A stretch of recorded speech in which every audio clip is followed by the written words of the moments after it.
মোস্তফা সরোয়ার ফারুকী নতুন উপদেষ্টা, সংস্কৃতি বিষয়ক উপদেষ্টা।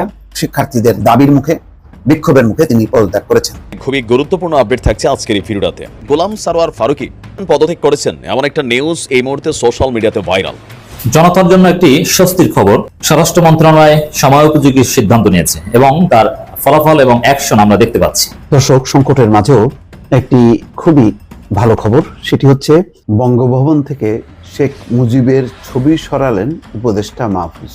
এখন আর বিএনপি আওয়ামী লীগের বি টিম হিসাবে কাজ করছে না, বর্তমানে বিএনপি আওয়ামী লীগের এ টিম হিসাবে কাজ করছে, সরাসরি এ টিম হিসাবে কাজ করছে। মোস্তফা সরোয়ার ফারুকী এবং বশির উদ্দিনকে উপদেষ্টা পরিষদে নিয়োগ দেওয়া হয়েছে, এটি বিএনপির পরামর্শেই দেওয়া হয়েছে। মোস্তফা ফারুকী ও শেখ বশির উদ্দিনকে উপদেষ্টা বানানোর ক্ষেত্রে বিএনপির পরামর্শ দেওয়াটাই প্রমাণ বহন করে যে বিএনপি তারা আওয়ামী লীগের হয়ে কাজ করছে। বিশেষ করে এতদিন আমরা দেখতেছিলাম যে ছাত্রলীগকে বা আওয়ামী লীগকে যখন নিষিদ্ধ প্রসঙ্গ অথবা রাষ্ট্রপতি শাহাবুদ্দিন চুপ্পুর অপসারণ বিষয়ে সামনে আসে, তখন বিএনপি কেন পাশ কাটিয়ে যায় এবং কেন তাদের পক্ষে থাকে, এটাই কিন্তু অনেকে প্রশ্ন করেছিল। এবং আওয়ামী লীগের নেতা হাসান মাহমুদ সে যখন বলেছিল যে আমরা বিএনপির সাথে ঐক্যবদ্ধ হয়ে জোট করে আমরা রাজনীতি করতে চাই, তখন কিন্তু অনেকেই ভাবছিল যে আসলে কোনোভাবেই বিএনপি এই যে অফারটা বা এই যে তাদের একটা আবদার, এটা কখনোই তারা পূরণ করবে না। তবে এটাই কিন্তু এখন বাস্তবে পরিণত হচ্ছে। বিএনপি আওয়ামী লীগের হয়ে তারা এখন কাজ করছে।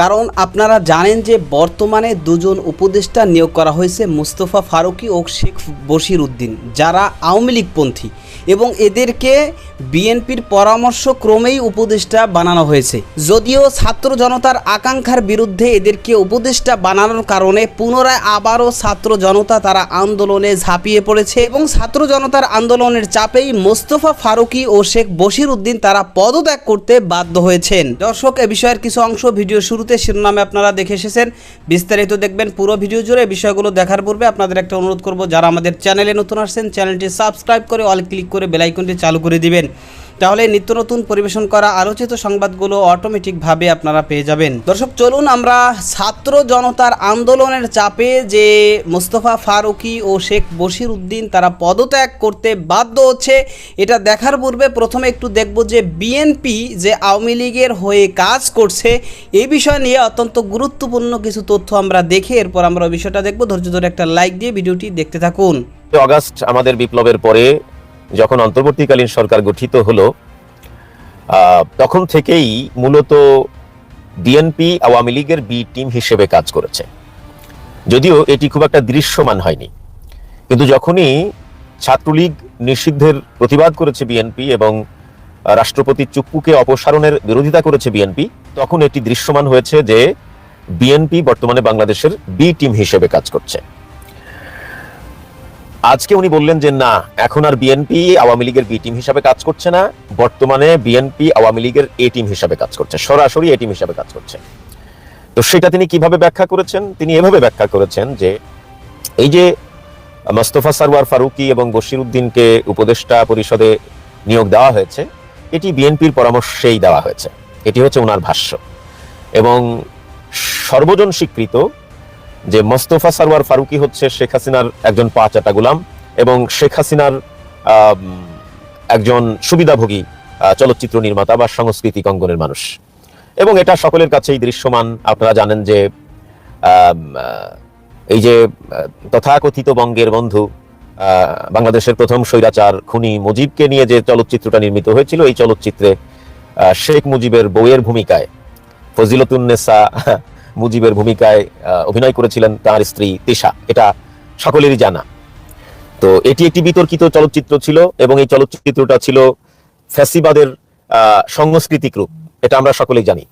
তো সেখানে তার স্ত্রী শেখ মুজিবের স্ত্রীর ভূমিকায় অভিনয় করেছিল। এই জন্য দেলোয়ার ভাই তার ভিডিওতে বলেছেন যে ফজিলাতুন্নেসার স্বামী হচ্ছে মোস্তফা সরোয়ার ফারুকী। তো এই লোকটা শুধু আওয়ামী লীগের দালাল তেলবাজ বা তাদের সুবিধাভোগী তা না, সে ভারতের প্রোডাক্ট, এটাও তিনি বলেছেন।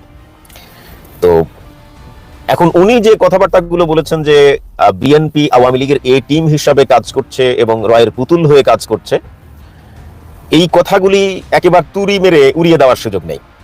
আমার কাছে কিছু প্রমাণাদি আছে, আমি যে প্রমাণাদিগুলো আপনাদের সাথে শেয়ার করতে চাই, আমি বিশ্বাস করি আপনাদের কাছেও প্রমাণ আছে। সেটা হলো, দেখেন, যে স্বৈরাচার আওয়ামী লীগের দ্বারা বিএনপি জামাত মানে স্মরণকালের নির্মম নির্যাতনের শিকার, তাতে কোনো সন্দেহ নাই। বিএনপির অনেক নেতাকর্মীকে গুম করা হয়েছে, বিএনপির অনেক নেতাকর্মীর বিরুদ্ধে শত শত মামলা দেওয়া হয়েছে, তারা ঘরে ঘুমাতে পারেনি, পালিয়ে বেরিয়েছে। বিএনপির অনেক নেতাকর্মী জেল খেটেছেন, রাজনীতি করতে গিয়ে স্বৈরাচার হাসিনার দ্বারা হত্যার শিকার হয়েছেন, অনুরূপ জামায়াতও হয়েছেন। তো সেই দলের বন্ধু প্রতিম সংগঠন ছাত্রলীগ নিষিদ্ধ হলো। ছাত্রলীগ নিষিদ্ধ হওয়ার পর বিএনপি প্রতিবাদ করলো। তাহলে বিএনপি ছাত্রলীগ নিষিদ্ধের প্রতিবাদ করার কারণে জুলাই আগস্টে তাদের যে সমস্ত নেতাকর্মী শাহাদাত বরণ করেছেন, তাদের রক্তের সাথে কি বিএনপি বেঈমানি করলো না? এক। দুই হচ্ছে, গত 1.5 যুগে বিএনপির যত নেতাকর্মী গুমের শিকার হয়েছেন, গুম থেকে আর ফিরে আসেন নাই, হত্যার শিকার হয়েছেন, ক্রস ফায়ারে হত্যার শিকার হয়েছেন, মামলা হামলার শিকার হয়েছেন, তাদের সাথে কি বেঈমানি করলো না বিএনপি? 2 নম্বর প্রশ্ন, যে বিএনপি এতকাল এই ফ্যাসিস্টকে হটানোর জন্য, এই ফ্যাসিস্টকে সরানোর জন্য, শেখ হাসিনার পতনের জন্য যত রাজনৈতিক কর্মসূচি দিয়েছে, বাংলাদেশের জনগণকে একত্র করার চেষ্টা করেছে, তাদের এই সংগ্রাম, তাদের এই আন্দোলন, এগুলো কি এক ধরনের মানে বিফলতায় পরিণত হলো না? এগুলোর দরকার ছিল কিনা? যদি আপনার বিএনপির প্রতি, আওয়ামী লীগের প্রতি আপনার এত দরদ হয়, তাহলে এগুলো করা দরকার ছিল কিনা? এগুলো একটা সাইড বললাম। এই কথা তো দিবালোকের মতো পরিষ্কার যে আপনারা আওয়ামী লীগকে পুনর্বাসিত করতে চাচ্ছেন।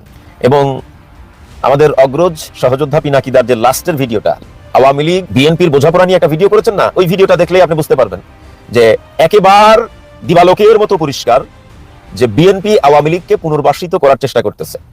পিনাকিদার ওই ভিডিওতে একেবারে প্রমাণিত, তিনি প্রমাণ করেছেন বিএনপি জামাতের উত্থান চায় না, বিএনপি ইসলামী দলগুলির উত্থান চায় না, জামাত প্রধান বিরোধী দল হোক, এটা বিএনপি চায় না। বিএনপি চায় আওয়ামী লীগ আবার বাংলাদেশে ফিরে আসুক, আওয়ামী লীগ নির্বাচনে অংশগ্রহণ করুক এবং আওয়ামী লীগই প্রধান বিরোধী দল হোক। এটাই হচ্ছে বিএনপির চাওয়া এবং পাওয়া। এটি পিনাকিদা তথ্য উপাত্তের ভিত্তিতে প্রমাণ করেছেন, এটা আমার কথা না। আপনি পিনাকিদার ভিডিও দেখে আসেন। পিনাকিদা তো বিএনপিরও লোক না, জামাতেরও লোক না, উনি অনেকটা নিউট্রাল পজিশনের মানুষ। বাংলা ট্রিবিউন কি বলেছে? যুবলীগ নেতাকে পুলিশের কাছ থেকে ছাড়িয়ে বিএনপি নেতা বললেন এসব নিয়ে লেখালেখি কইরেন না। তার মানে ব্রাহ্মণবাড়িয়ায়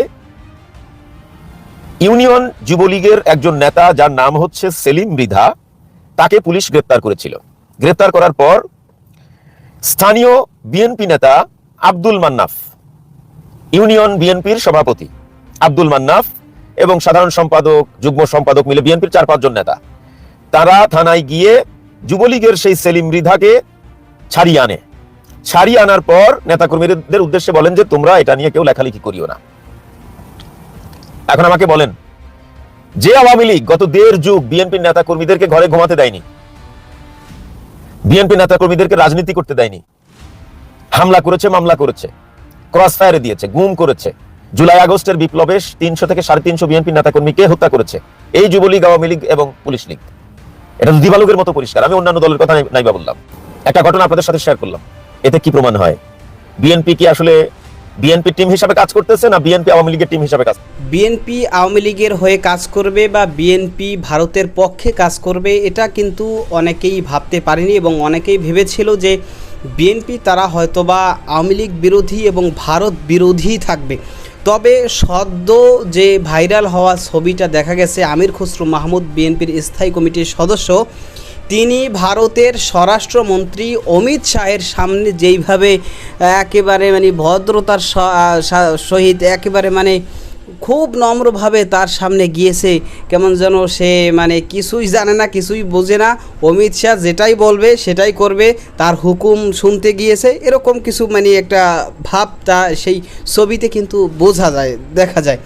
তো এই ছবিটাই কিন্তু এখন ব্যাপকভাবে ভাইরাল হচ্ছে এবং এই বর্তমানে সদ্য এই ছবিটাই ভাইরাল হয়েছে এবং এটা নিয়েই কিন্তু সবাই আলোচনা করতেছে যে যেই বিএনপির স্থায়ী কমিটির সদস্য আমির খসরু মাহমুদ, সে অমিত শাহের সামনে গিয়ে মাথা নত করে চোরের মতো দাঁড়ায়।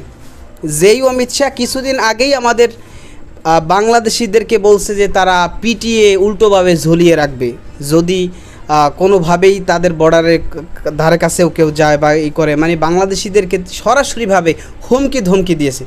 সেই অমিত শাহের কাছে এখনই যদি তারা গিয়ে মাথা ঝুঁকে, তাহলে ক্ষমতায় যদি তারা আসে তাহলে তারা কি করবে সেটা তো এখন বোঝাই যাচ্ছে। তবে বিএনপি কখনো আওয়ামী লীগের হয়ে কাজ করবে অথবা ভারতের হয়ে কাজ করবে এটা কিন্তু কেউ ভাবেনি। আওয়ামী লীগ এতদিন ধরে বিএনপির নেতা কর্মী, বিএনপিকে যেইভাবে দমন পীড়ন করেছে, বিএনপির বিরুদ্ধে যেইভাবে মামলা হামলা যা কিছু দিয়েছে, শুধু বিএনপি নয়, বিএনপির সাথে অন্যান্য রাজনৈতিক দল তাদেরকেও কিন্তু এরকমভাবে তারা জুলুম, টর্চার, অত্যাচার, অন্যায় এগুলো এতদিন তাদের উপর চালিয়েছে। সুতরাং এই জায়গা থেকে কিন্তু সকলেই ভেবেছিল যে কখনোই বিএনপি হয়তোবা আওয়ামী লীগের সাথে জোট করার কল্পনাও করবে না। কিন্তু কারণ যদি তারা বিএনপি আওয়ামী লীগের সাথে জোট করে তাহলে এটা বিএনপির জন্য একটা ভয়ঙ্কর বিপদ হতে পারে। জনগণ বিএনপিকেও প্রত্যাখ্যান করতে পারে, এটাই কিন্তু অনেকে ভাবতেছেন এবং এটাই অনেকে বলতেছেন। তবে শেষমেশ এখন যেহেতু আলোচনায় এসেই গেছে, যদি বাস্তবত এটাই হয়ে থাকে যে বিএনপি আসলেই আওয়ামী লীগের সাথে জোট করার পরিকল্পনা করছে বা আওয়ামী লীগের হয়ে তারা কাজ করছে, তাহলে এটা তাদের জন্য ভয়ঙ্কর এক বিপদ হয়ে সামনে আসবে। এটাই কিন্তু যারা রাজনৈতিক বিশ্লেষক তারা মনে করতেছেন। তো দর্শক, এই বিষয়টাকে আপনি কিভাবে দেখছেন এবং এই বিষয়ের আপনার মতামত কি সেটা আপনি কমেন্ট সেকশনে জানাতে পারেন। ভালো থাকবেন, সুস্থ থাকবেন, দেখা হবে নতুন কোনো ভিডিওতে, কথা হবে নতুন কোনো বিষয়ে। আজকে পর্যন্তই। আসসালামু আলাইকুম ওয়া রাহমাতুল্লাহ।